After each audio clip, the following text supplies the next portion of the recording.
Halo Sobat Forbis, balik lagi di podcast Forbi Kopinus, komunitas peduli inklusi Nusantara dalam segmen Kepoin Dong Kak bersama aku, Komang, yang akan menemani kalian ngepoin kakak-kakak Kopinus di segmen kali ini.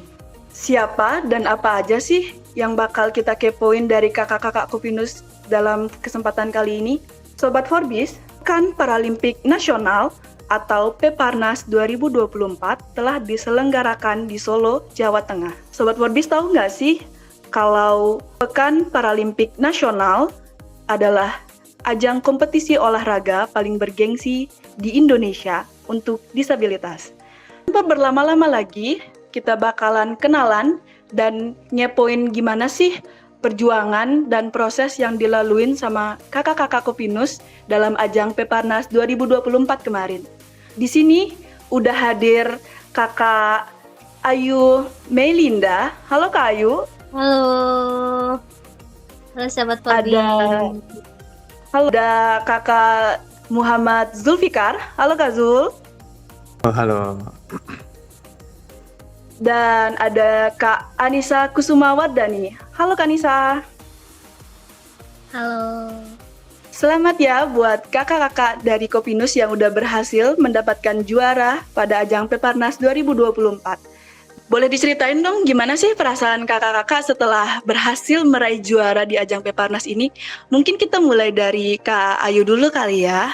Kak Ayu, ceritain dong gimana sih perasaannya setelah berhasil meraih medali di ajang Peparnas ini? Sebelumnya thank you buat kesempatannya diundang di podcast ini buat kita sharing-sharing. Sini juga ada beberapa teman sesama atlet ya. Ada Nisa dan juga Kak Zul. Nah, mungkin perkenalan dulu singkat dari aku.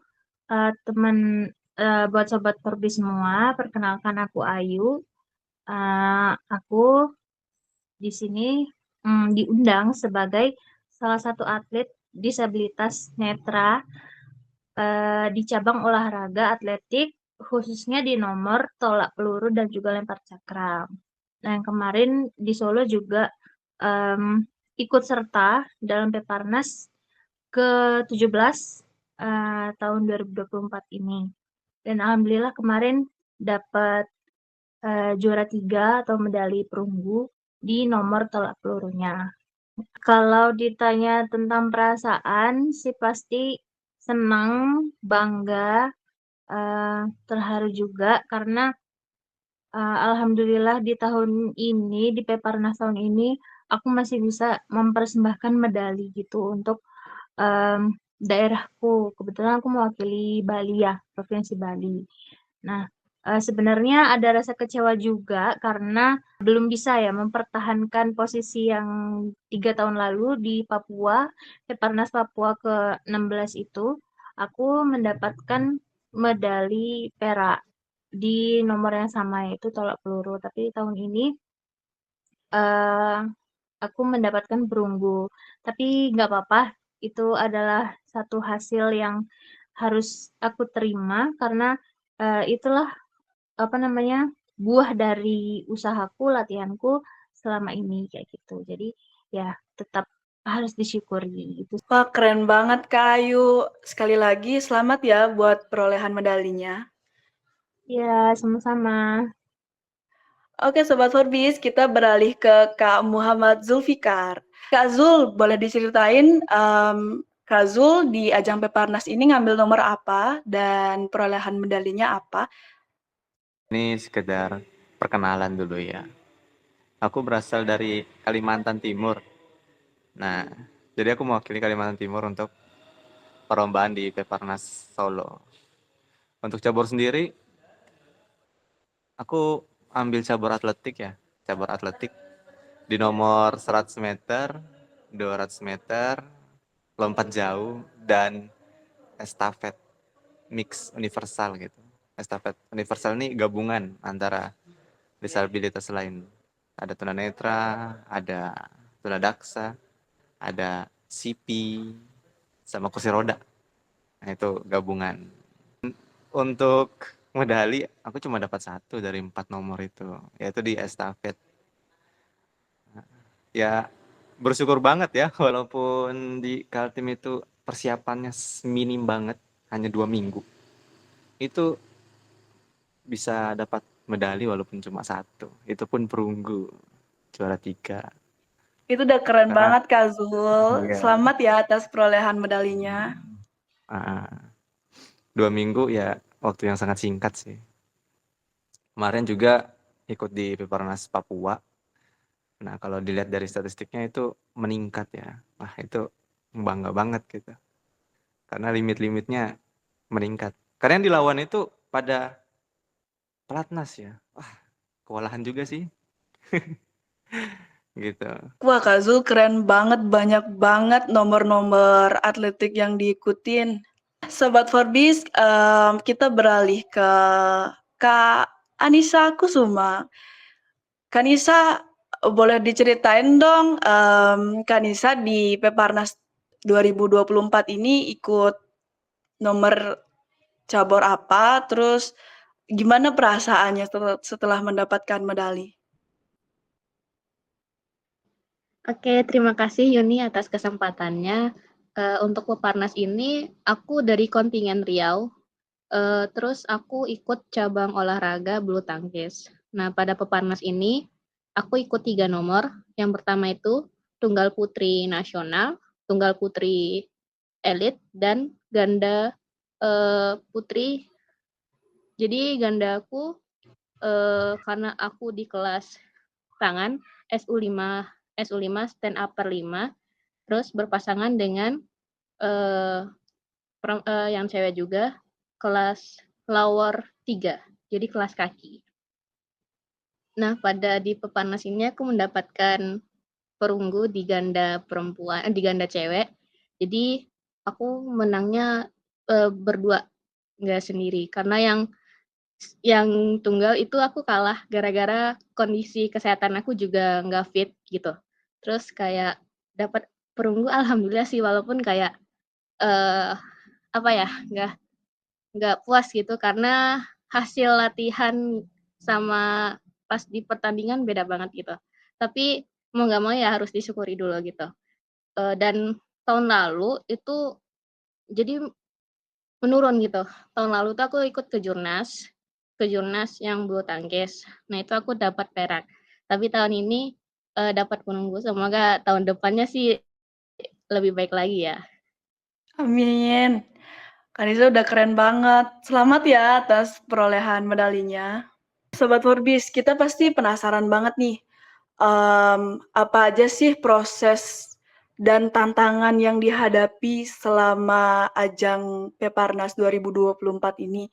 Mungkin teman-teman bisa dibagikan ceritanya, mungkin dari gimana awal latihan atau ikut seleksi, terus prosesnya di lapangan, tantangan-tantangan yang dihadapin, terus gimana sih cara teman-teman buat ngatasin tantangan-tantangan itu untuk akhirnya nih bisa berlaga di Peparnas 2024. Mungkin Kak Ayu boleh diceritain gimana sih tantangan-tantangan yang dihadapi selama jelang ajang Peparnas 2024 ini? Ya, oke. Dari aku sendiri, pengalaman di Peparnas tahun ini memang tantangannya lebih besar ya, karena aku kan mewakili Bali, Provinsi Bali untuk ajang Peparnas ini. Nah, awalnya itu memang prosesnya dari awal-awal tahun sudah mulai latihan. Awal tahun ini ya, udah mulai latihan, tapi memang belum rutin kayak seminggu 3 kali kayak gitu. Dan itu juga aku berkendala karena aku sendiri kuliah di Malang gitu. Kuliah di Malang otomatis nggak bisa mengikuti program dan juga latihan bersama teman-teman yang dari Bali juga gitu. Jadi itu sih tantangannya karena aku harus sendiri nih di rantauan di Malang, kayak latihan nggak ada temen, duh siapa ya aja. Karena kalau misalnya kita latihan bareng-bareng sama teman-teman tuh sama pelatih juga itu beda gitu loh rasanya, kayak semangatnya itu lebih, eee, membara ya membara, lebih, iya lebih semangat lagi gitu buat latihan, terus program juga, berjalan kayak gitu. Jadi itu tantangan terbesar yang aku rasakan di Peparnas tahun ini. Nah tapi, persiapannya kan kita berlaganya di ini ya, di akhir-akhir tahun ini ya, bulan-bulan Oktober. Nah, jadi ketika aku liburan kuliah, nah aku balas dendam nih kayak, "Ayo latihan terus, latihan latihan," aku push, buat, rajin latihan gitu selagi aku di Bali dan kebetulan sekarang ini aku udah semester akhir, jadi alhamdulillahnya di semester, 7-nya aku udah nggak ada mata kuliah lagi. Jadi tinggal proses skripsi dan, akhirnya aku bisa fokus untuk latihan, di Bali gitu tanpa aku harus ke Malang lagi karena, ya skripsi kan bisa online gitu ya. Jadi aku bisa fokus buat, latihan-latihan. Cuman ya itu tadi, aku rasa persiapannya tidak selama waktu di Papua. Karena waktu di Papua kan kuliah tetap jalan, latihan juga jalan karena kita masih online kan, masih pandemi. Jadi bisa kayak nyambi gitu loh. Kadang tuh kalau dulu di Papua aku bawa kemeja ke lapangan karena habisnya latihan aku langsung pakai dobelin baju kemeja buat kuliah gitu, kuliah online gitu-gitu sih. Mungkin bedanya sama tahun ini gitu. Selama proses itu, mmm, Kayu pernah merasa mungkin, bosan atau jenuh atau, eee, keletihan gitu, mmm, Mhm. maksudnya kalau Kak Ayu itu, pernah merasakan hal-hal seperti kejenuhan gitu atau rasa bosan itu? Kalau misalnya pernah, gimana sih caranya ngatasin perasaan-perasaan kayak gitu?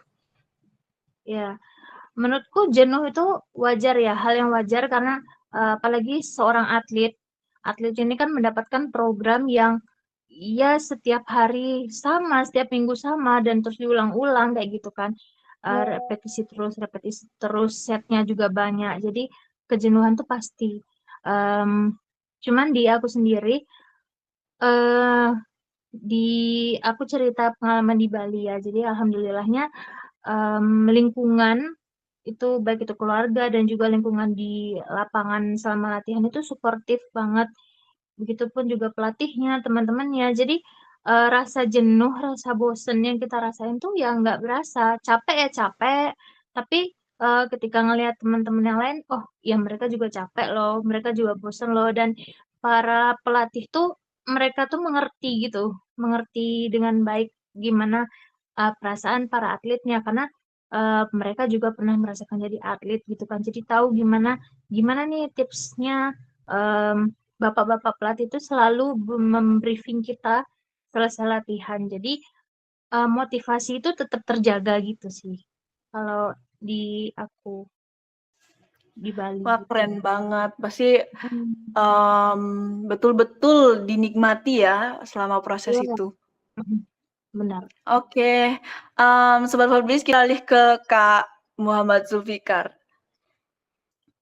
Kak Zul, boleh diceritain dong, selama proses jelang ajang Peparnas ini, mana sih pengalamannya dan, tantangan-tantangan apa yang Kak Zul hadapi dan gimana Kak Zul, bisa mengatasi tantangan-tantangan itu sampai Kak Zul bisa berlaga di ajang Peparnas tahun ini?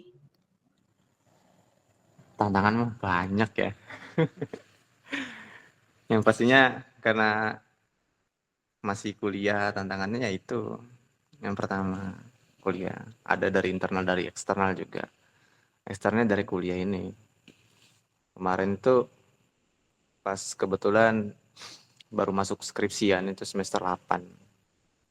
Dan nggak bisa untuk latihan di rumah, nggak bisa online bahkan. Karena disuruh bimbingan secara offline. Wah itu pusing banget. Jadi nunda dulu sebentar latihannya. Nah, Di Surabaya nggak latihan juga, nggak ada pendamping. Jadi, aduh ini gimana mau ningkatin limit ini karena atlet lari ya, itu kan berjibaku sama limit ya. Musuh terbesar kan bukan orang lain ya, tapi waktu sendiri gitu, diri sendiri gitu. Kalau latihannya kendor ya kalah sama diri sendiri gitu. Itu tantangan yang pertama itu sulit latihan karena kampus sih. Tapi setelah sempro itu memutuskan untuk pulang ya, untuk ikut latihan. Nah pas pulang juga ada lagi masalahnya, belum ada TC, aduh lama banget ini. Gimana mau naikin limit ini kalau misalkan latihannya jarang gitu, seminggu 3 kali, itu mah nggak bisa naik signifikan limitnya. Jadi ya sabar gitu kan, nunggu sampai diadakannya TC. Ujung-ujungnya TC-nya 2 minggu sebelum perlombaan, sebelum berangkat ke Solo. Itu benar-benar, wah ini TC apa? TC ini cuma 2 minggu ini. Jadi sebelum-sebelumnya tuh cuma pemulihan performa yang dulu aja. Nah, naikin limit pas di TC itu, itu jenuh banget kalau sebelum TC di rumah ngapain, 3 kali seminggu latihannya. Itu jenuh banget itu. Jadi ya mau nggak mau ya dijalani aja. Bahkan kalau TC aku nyari TC gitu biar latihannya setiap hari dan itu 2 kali pagi dan sore. Nah, kalau ngatasinnya ya semangat aja sih, terutama dari diri sendiri ya. Dari diri sendiri, nikmati aja prosesnya. Karena prosesnya itu luar biasa sulit mau naikin limit aja. Aku kan 100 meter tuh 12,5 ya.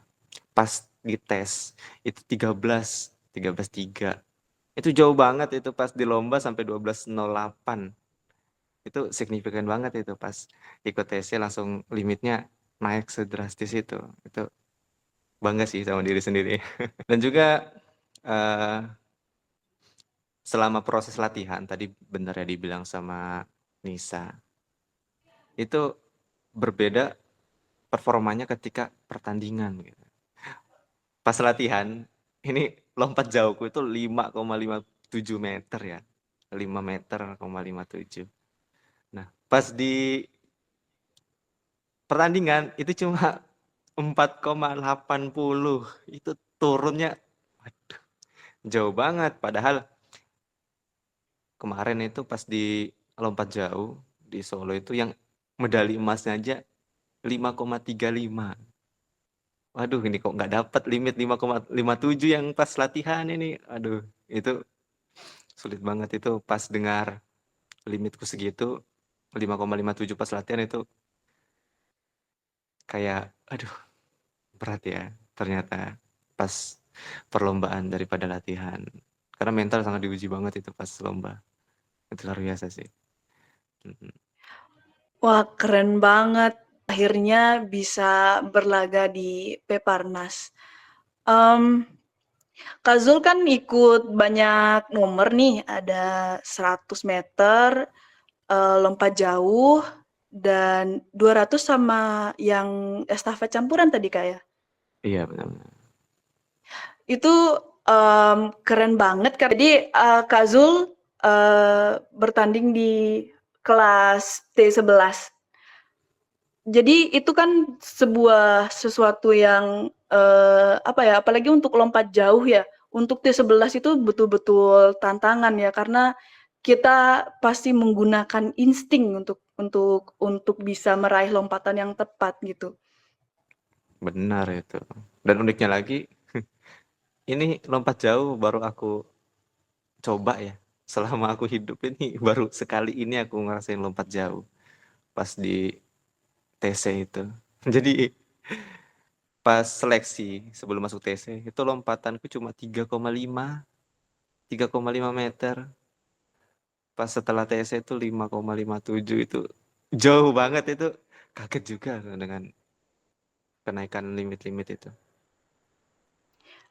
Oh ya, jadi mungkin buat sobat Forbis yang belum tahu, di ajang olahraga disabilitas itu ada klasifikasi untuk tunanetra tuh ada 3. Jadi ada T11 untuk yang totally blind, T12 untuk yang masih bisa melihat dalam jarak kurang dari 5 meter, dan T13 itu untuk yang mampu melihat dalam jarak 6 meter. Jadi T12 itu jaraknya masih tidak seperti T13, tapi jarak yang medium lah untuk bisa melihat gitu. Dan Kak Zul ada di T11 dalam nomor lompat jauh gitu. Pasti ada nggak sih Kak ketakutan-ketakutan saat melompat itu? Karena kan totally blind itu benar-benar apa ya? Jadi nggak lihat sama sekali tapi harus melompat dengan tepat. Itu pernah nggak sih Kak ngerasain takut kah atau pernah mendarat di tempat yang salah mungkin? Nggak ada ya. Kalau sendiri itu nggak merasa takut. Bahkan justru yang takut itu di estafet. Karena ada peralihan dengan orang lain gitu. Nah itu takut nabrak dan takut jatuh. Kalau jatuh gagal, biar itu estafet. Kalau lompat ya nggak takut sih. Cuma kadang ada melencengnya aja. Dan kemarin itu sempat dikasih tahu sama pelatih juga. Kalau yang dis itu ada dis juga kena dis. Yang kena dis ini itu limitnya yang tinggi-tinggi, jaraknya itu jauh-jauh. Tapi sayang di dis. Aduh gitu. Aku juga gimana gitu sama diriku ini. Baik aja. Apapun kondisinya walaupun latihannya 2 minggu. Cuma 2 minggu, cuma seminggu. Ya di baik aja karena nggak ada yang tahu ya di lapangan itu seperti apa gitu kondisinya nanti. Wah, keren banget Kak Zul gitu. Karena tantangan tersendiri ya untuk itu, apalagi nomor-nomor yang seperti estafet dan lompat jauh itu betul-betul menjadi sesuatu yang lebih menantang gitu dalam ajang kompetisi ini. Beralih ke Kak Anissa Kusuma. Kak Anissa boleh diceritain nggak sih proses selama jelang ajang Peparnas ini, gimana proses yang Kak Anissa jalani, tantangan-tantangan yang dihadapi dan gimana caranya Kak Anissa buat mengatasi semua tantangan-tantangan itu? Waduh, bahas tantangan ya.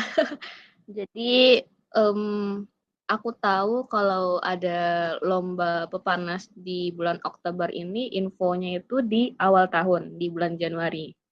Jadi pelatih aku nyuruh aku pulang, dan kebetulan aku kuliah di Malang sama kayak Ayu. Nah, karena aku di perantauan, ketika disuruh pulang, itu tentunya memikirkan harga tiket pesawat. Dan di mana kalau awal tahun tuh meledak harganya. Terus aku juga masih kuliah, masih ada mata kuliah di semester itu. Jadinya aku nggak bisa pulang. Terus pelatihku bilang, ya udah ajuin cuti aja gitu. Terus aku nggak terima. Sampai kayak nanya orang tua kayak disuruh milih mau milih lomba atau kuliah, tapi orang tua lebih setuju kayak lanjutin aja kuliahnya dulu. Terus ya udah aku kayak mengabaikan tawaran dari pelatihku untuk pulang. Terus Fitri aku pulang ke Riau, baru pulang ke Riau. Terus pas lebaran kedua aku ke kantor NPC Riau, ketemu sama ketuanya, terus kayak ngobrol apa segala macam, kayak minta maaf juga karena tidak bisa latihan di bulan Januari dan ikut asrama di situ. Terus untungnya ketuaku itu sangat welcome terhadap aku.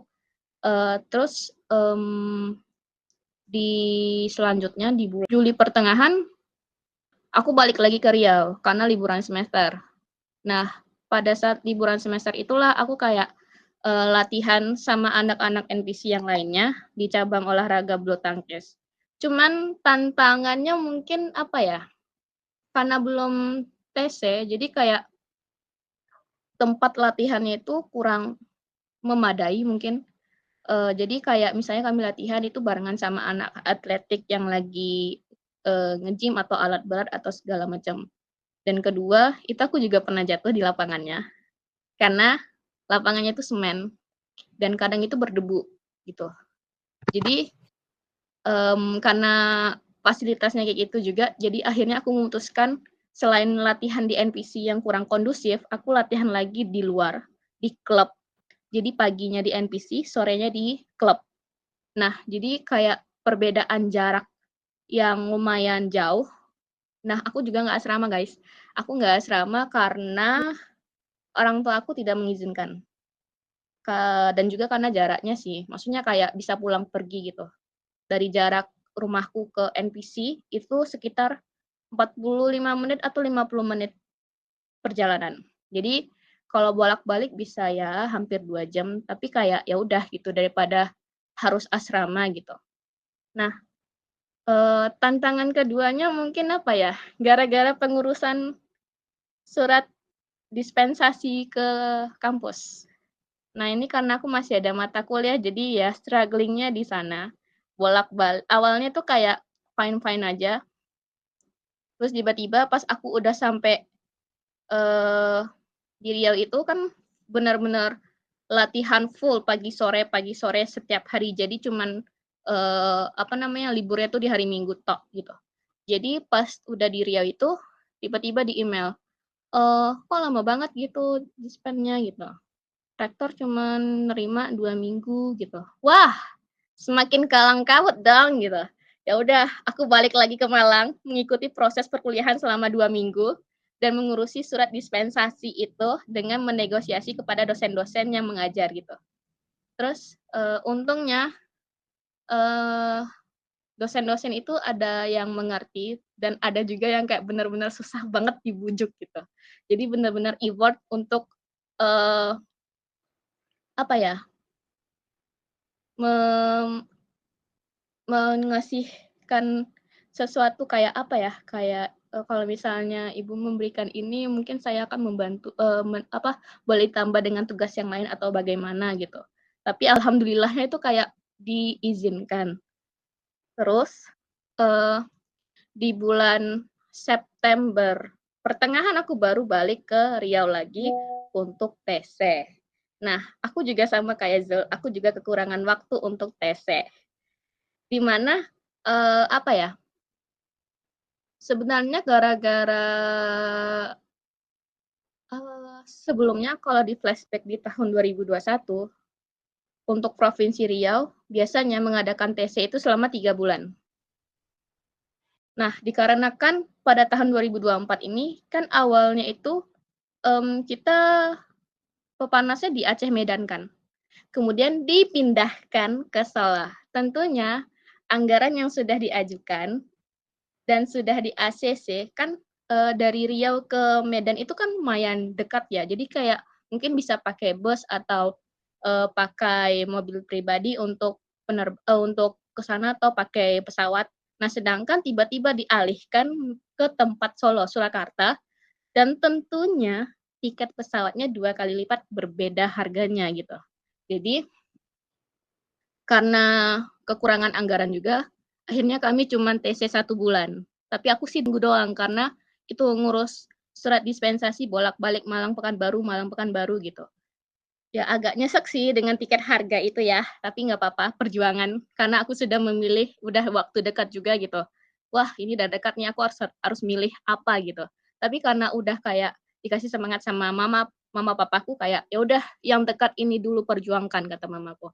Terus akhirnya aku masuk TC di pertengahan September. Di pertengahan September itu aku langsung ikut gabung sama anak-anak, masuk hotel, terus latihan seperti biasa, seperti teman-teman yang lainnya, seperti Ayu dan Kak Zul, latihan pagi sore, setiap harinya seperti itu.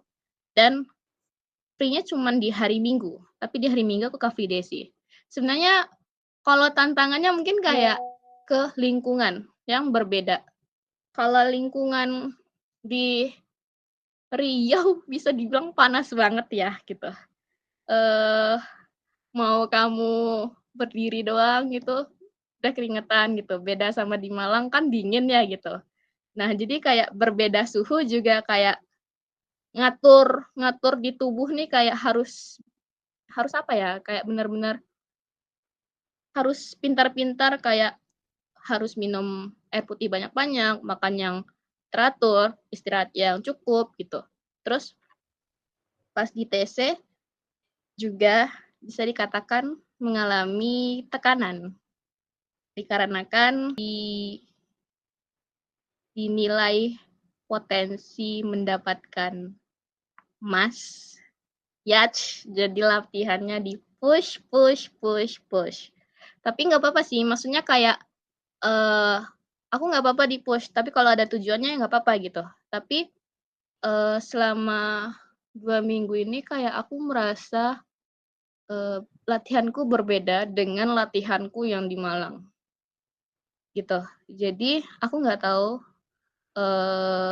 apakah karena perbedaan tempatnya juga, karena tempat latihan aku benar-benar panas pol seperti sauna. Jadi kayak kita masuk udah panas, belum lari, belum lagi shadow. Jadi kalau di badminton itu kita pemanasan, terus lari 15 menit. Setelah lari kita di drilling sama pelatih. Drilling sama pelatih itu sekitar sejam atau 2 jam. Kemudian fisik. Nah, kalau misalnya fisik tuh udah deh. Latihan fisik itu bener-bener ampun gitu. Tapi latihan lagi. Jadi latihannya itu di jam beda-beda. Di Senin itu jam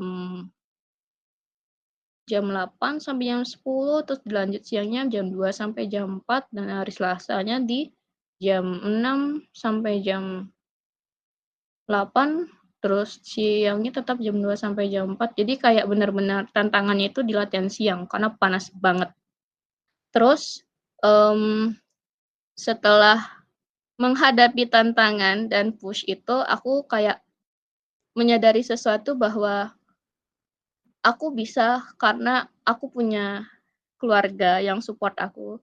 Aku punya teman-teman yang kalau misalnya, "Guys, aku capek, gimana ya, gini gini gini." Nah, mereka cuman kayak ngasih semangat lewat chat, karena aku juga nggak bisa teleponan lama-lama atau VC lama-lama sama orang, karena aku juga menghormati teman sekamarku yang juga kecapean, yang juga butuh waktu istirahat gitu.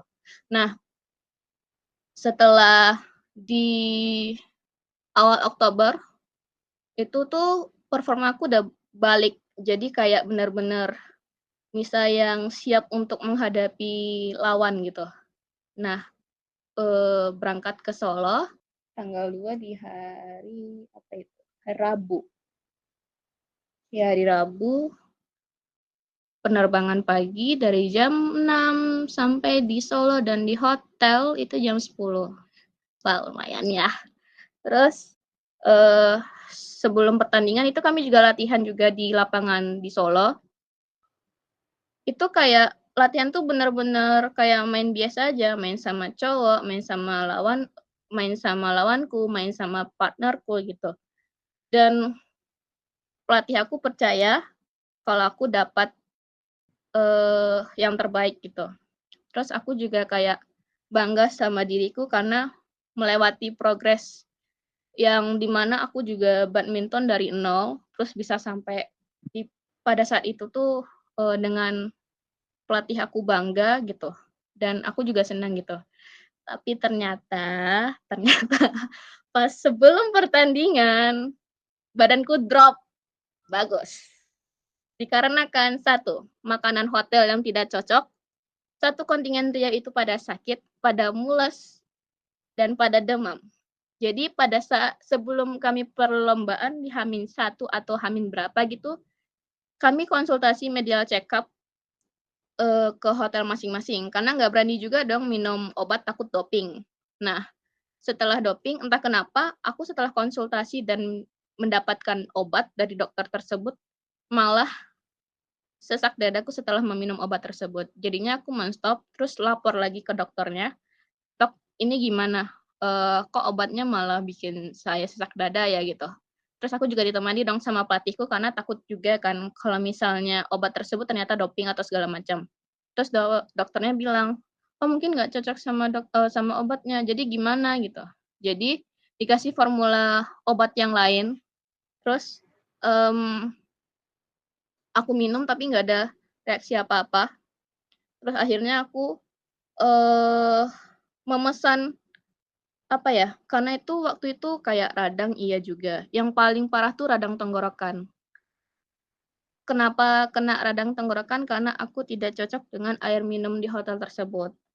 Aku cuman bisa minum di salah satu brand. Nah, jadi aku selain satu merek ini nggak bisa minum air. Jadi kayak, karena kemarin nyoba-nyoba kayak ternyata rasanya itu mirip-mirip, tapi ternyata karena kemiripan itu belum tentu sama gitu loh. Jadi kayak, ya kena efeknya radang tenggorokan. Setelah radang tenggorokan, itu demam dikarenakan tempat pertandingannya itu dingin banget dan sebenarnya itu aku baru pertandingan itu di hari ke-4 entah ke-3, tapi aku disuruh, nunggu, kayak melihat teman-temanku yang lagi berjuang di lapangan dari hari pertama.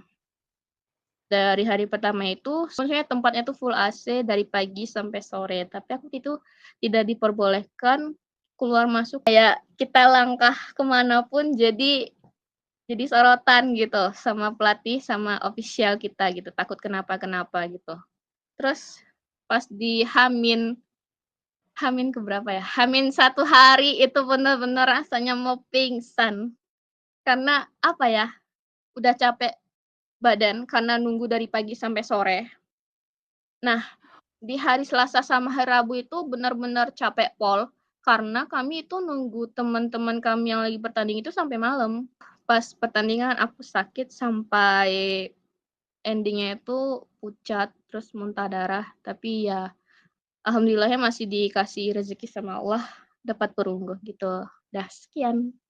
Wah, keren banget. Wow, strugglingnya lumayan overwhelming ya. Jadi, dengan intensitas latihan, kemudian tantangan-tantangan yang bahkan datang dari luar, atletik itu sendiri, kemudian ada hal-hal lain yang terjadi di luar prediksi, Kanisa tuh masih bisa tetap, fokus untuk menjalani pertandingan, untuk tetap, berjuang gitu dalam, laga Peparnas 2024 ini. Jadi itu keren banget. Jadi selamat ya sekali lagi atas, medalinya Kanisa, keren banget. Dengan semua itu Kanisa tetap yang terbaik dari segala yang udah bisa Kanisa upayakan, dari pra pertandingan sampai di hari pertandingan itu sendiri dan struggle-struggle di antaranya gitu. Keren banget Kanisa.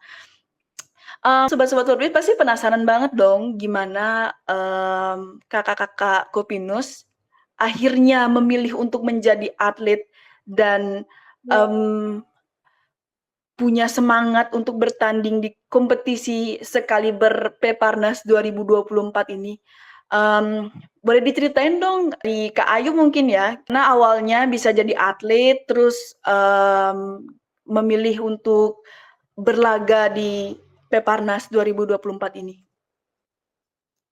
Oke, kalau cerita awalnya sih, di tahun 2018 itu pertama kali pertandingan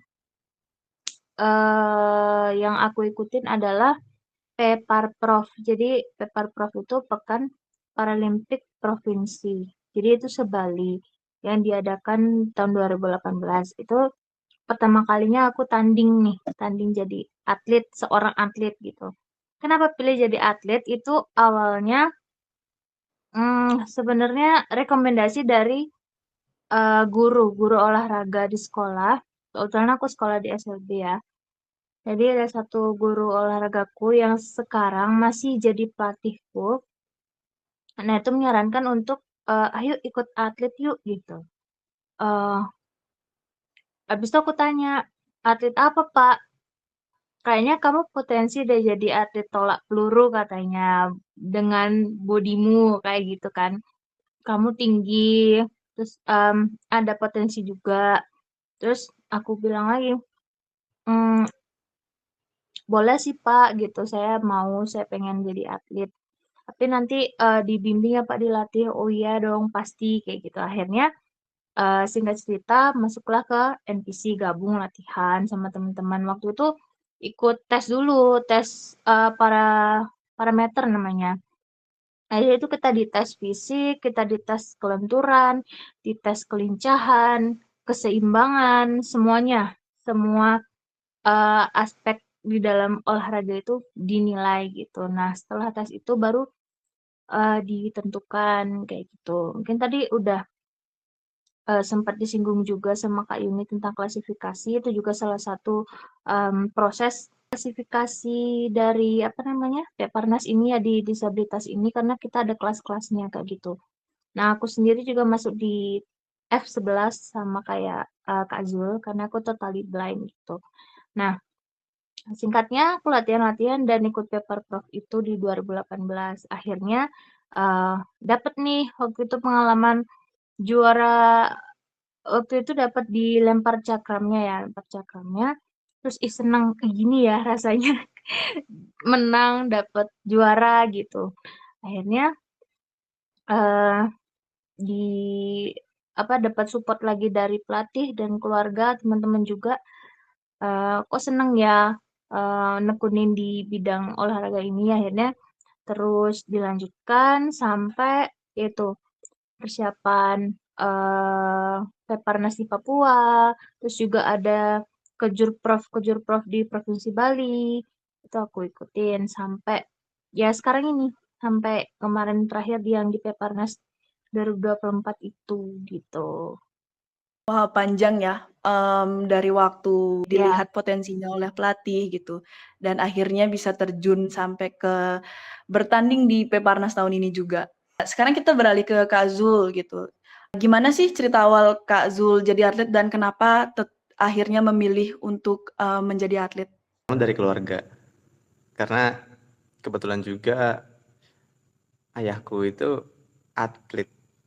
Nah, jadi aku dikader untuk jadi atlet juga. Itu dari kecil. Nah, dari kecil nih aku dulu kan awas ya. Jadi dikader untuk jadi atlet sepak bola. Nah, itu sudah banyak cabur yang aku ikutin ya. Tapi masih kecil itu nggak ngerti perlombaan apa. Jadi pas sudah agak remaja gitu, main beberapa olahraga itu bisa kayak sepak bola, basket, badminton, voli, renang, futsal, catur, itu bisa. Nah, jadi ada basic karena dikado dari orang tua. Pas sudah netra, ini bingung ya, itu mau jadi atlet apa gitu. Bisa nggak jadi atlet? Ternyata disuruh coba ikut catur perlombaan di O2SN. Itulah coba ikut lomba O2SN catur dan itu sampai nasional, tapi belum dapat juara itu pas di nasional sampai stop di peringkat 13. Ternyata aku lebih suka sama olahraga yang outdoor karena dari kecil emang sudah mainnya di outdoor gitu. Jadi cari lagi olahraga apa. Direkomendasikan atletik, lari.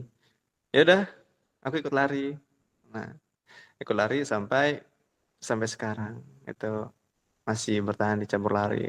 Walaupun di Kaltim ini banyak yang minta aku jadi atlet catur, jadi atlet renang, jadi atlet goalball. Tapi aku lebih milih atletik di nomor lari karena lebih ada basicnya di sana. Jadi mungkin, kayak bakat bawaan lahir ya? Bakat Ya bisa bawaan dibilang lahir. kayak gitu ya. Heeh. Keren banget Kak Zul untuk kembali menekuni hal yang sama seperti di atlet itu juga pasti bukan sesuatu yang mudah dan Kak Zul berhasil melewati itu dan mengikuti ajang Peparnas ini. Keren banget Kak Zul. Kalau untuk Kanisa sendiri, apa yang membuat Kanisa untuk memutuskan menjadi atlet? Aku dari dulu sebenarnya tidak suka olahraga, tapi ada satu kejadian di mana ketua NPC Riau itu ketemu di jalan sama aku, terus beliau manggil aku, terus dia pegang tangan aku dan nawarin, "Mau nggak jadi atlet?" Ya aku shock sih, soalnya notabene nggak suka olahraga, nggak lebih suka rebahan, tiba-tiba diajakin jadi atlet dan langsung ditujukan ke cabang olahraga bulu tangkis. Jadi awalnya aku tolak itu penawaran dari Pak Ketua itu. Sampai 3 kali beliau nelpon-nelpon sampai akhirnya, "Ya udah kamu lihat dulu kondisi asrama, atlet disabilitas lainnya." Terus aku ke sana, ke asrama, terus kayak cerita-cerita gitu sama atlet-atlet yang lainnya. Terus jadi ya kayak terkesan menarik mau ikut gitu, dan juga ada support dari orang tua. Terus, eee akhirnya memutuskan untuk ikut menjadi atlet gitu. Terus, mmm, karena aku belajar dari nol banget, tentunya aku juga butuh latihan intensif, jadi ikut klub dan juga dari pelatih-pelatihku juga kayak support supaya aku menjadi atlet yang benar-benar dari nol sampai bisa performanya bagus gitu. Jadi sekarang memilih senang menjadi atlet itu karena mungkin di Malang juga pertemanan badmintonnya banyak, terus baik-baik juga orangnya gitu. Jadi mungkin itu sih alasannya. Wah, keren banget Kanisa. Jadi dari awalnya yang sama sekali nggak suka olahraga, kemudian akhirnya hal yang Kak Anissa tekuni sampai sekarang, sampai ke Peparnas itu keren banget. Beragam ya cerita dari kakak-kakak Kopinus, Sobat Forbis. Ada yang dilirik oleh pelatih, kemudian yang passionate dari lahir seperti Kak Zul, dan juga ada yang dari nggak suka olahraga seperti Kanisa. Wah keren banget. Di sesi terakhir ini aku mau nanya nih dari kakak-kakak Kopinus bertiga ini, apa sih motivasi? Ada nggak motivasi yang bisa diberikan untuk mungkin teman-teman lain yang mau mencoba menjadi atlet atau yang sekarang sedang berjuang di atlet gitu? Apa yang dibutuhkan gitu loh untuk tetap menjadi apa namanya? Dari teman-teman yang berjuang menjadi atlet, ada nggak sih hal-hal yang bisa kalian berikan kepada teman-teman lain yang mungkin sedang berjuang menjadi atlet atau yang mau menjadi atlet di luar sana, terutama untuk yang disabilitas. Mungkin dari Kak Ayu dulu ya. Aku mungkin buat pesan-pesannya buat teman-teman yang para atlet yang masih berjuang, yang masih aktif di dunia peratletan, atlet apapun itu,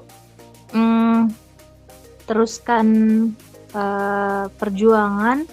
Aku yakin masih banyak sekali event-event di kedepannya, apalagi bagi teman-teman yang mau apa ya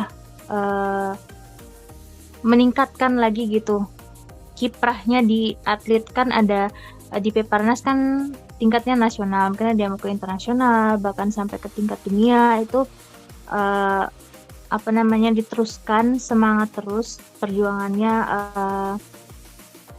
digenjot lagi semangatnya kayak gitu.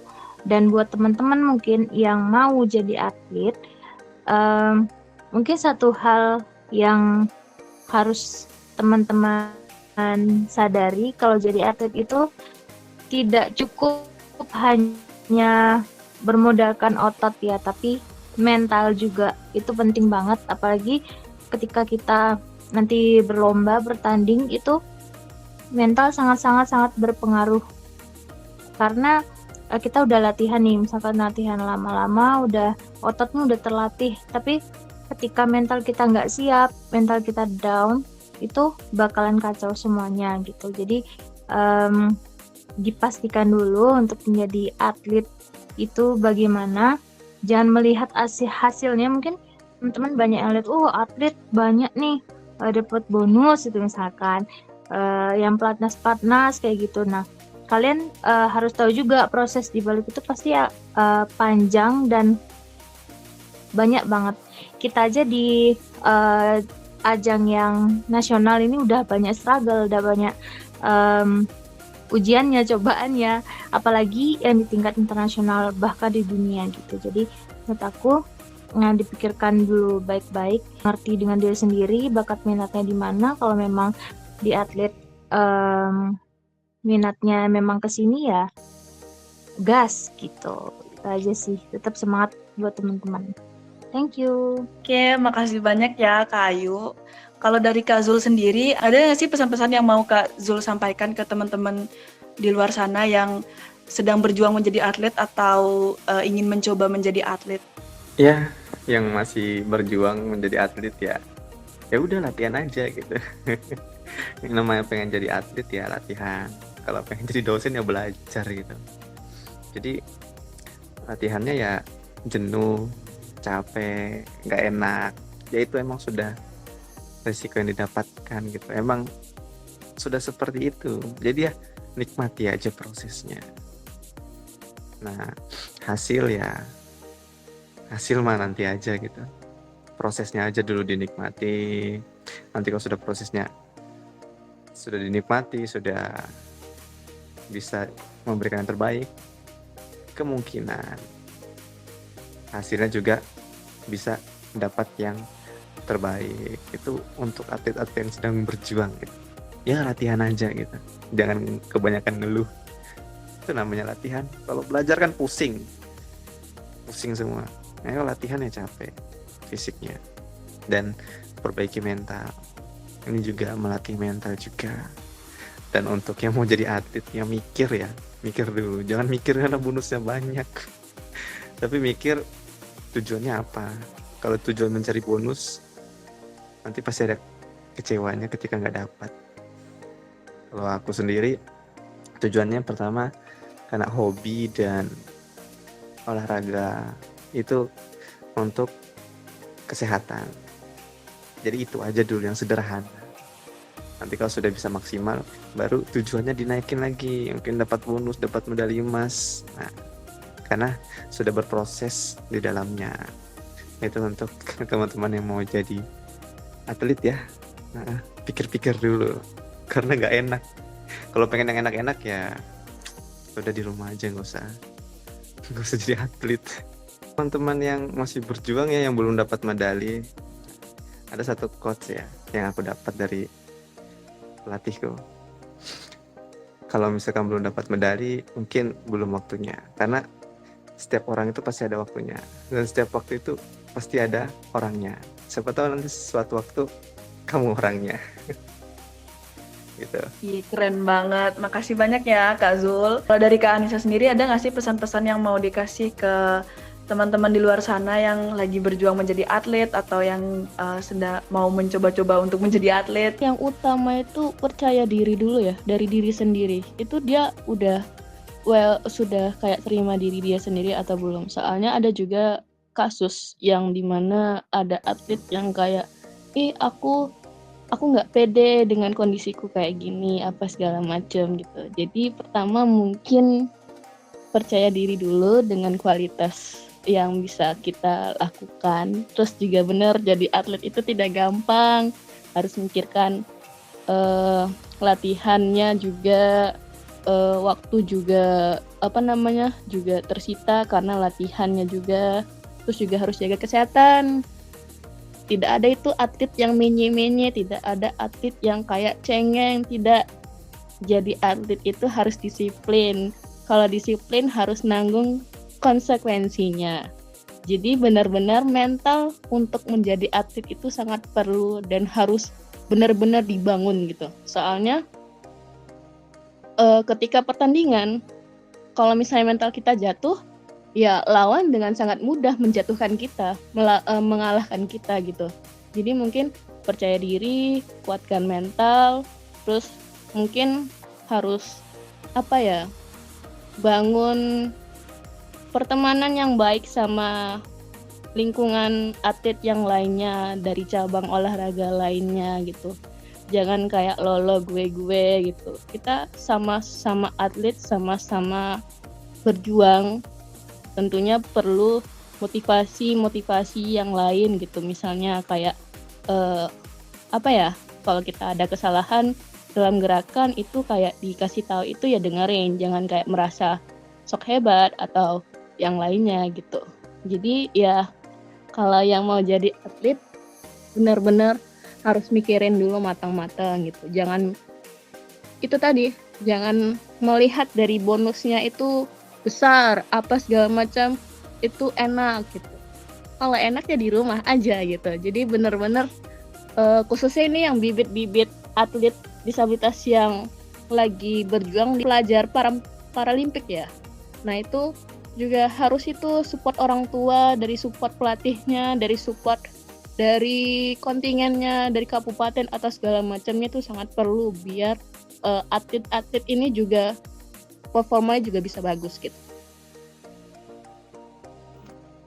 Makasih banyak ya Kanisa.